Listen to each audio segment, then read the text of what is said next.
మనం చూసుకున్నట్లయితే ఏపీలో అంతుచిక్కని మరణాలు. అవును, ఏపీలో అంతుచిక్కని మరణాలు అయితే జరుగుతూ ఉన్నాయన్నమాట.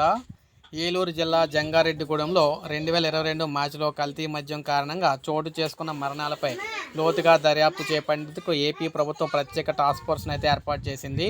3 అధికారులతో టాస్క్ ఫోర్స్ ఏర్పాటు చేసి ఉత్తర్వులు జారీ చేసింది. ఈ బృందానికి ఏలూరు ఎస్పీ కిషోర్ నేతృత్వం వహిస్తుండగా ఎన్ఫోర్స్మెంట్ అసిస్టెంట్ కమిషనర్ వేణు ప్రభు కుమార్ గారు అయితే కాకినాడ రంగరాయ వైద్య కళాశాల ఫోరెన్సిక్ మెడిసిన్ విభాగం హెచ్ఓడి ప్రొఫెసర్ ఉమామహేశ్వరరావు కూడా సభ్యులుగా ఉన్నారు. కల్తీ మద్యం కారణంగా చోటు చేసుకున్న మరణాలకు సంబంధించి జంగారెడ్డిగూడెం పోలీస్ స్టేషన్లో 4 వేర్వేరు కేసులు అయితే నమోదయ్యాయి. ఈ కేసుల పరిస్థితిపై అధ్యయనం చేయాల్సిన టాస్క్ ఫోర్సు ప్రభుత్వం స్పష్టం చేసింది. మరణాలపై లోతుగా అధ్యయనం చేసి బాధ్యులు ఎవరో గుర్తించాలని, సాంకేతికపరమైన సిఫార్సులు కూడా చేయాలని ఆదేశించింది. కల్తీ మద్యం కారణంగా దాదాపు 22 మంది అప్పట్లో ప్రాణాలు కోల్పోయారు.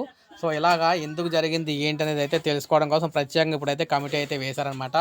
అంటే ఈ మరణాలు అంతు చెక్కలేదన్నమాట. అసలు ఎలా జరిగింది ఏంటి అనేది, అందుకోసమే ఈ విధంగా టాస్క్ ఫోర్స్ అయితే వేయడం జరిగింది. సో ఇది మనకు అప్డేట్. ఒక లైక్ చేయండి, సబ్స్క్రైబ్ చేసుకోండి, మన ఛానల్ సబ్స్క్రైబ్ చేసుకోండి.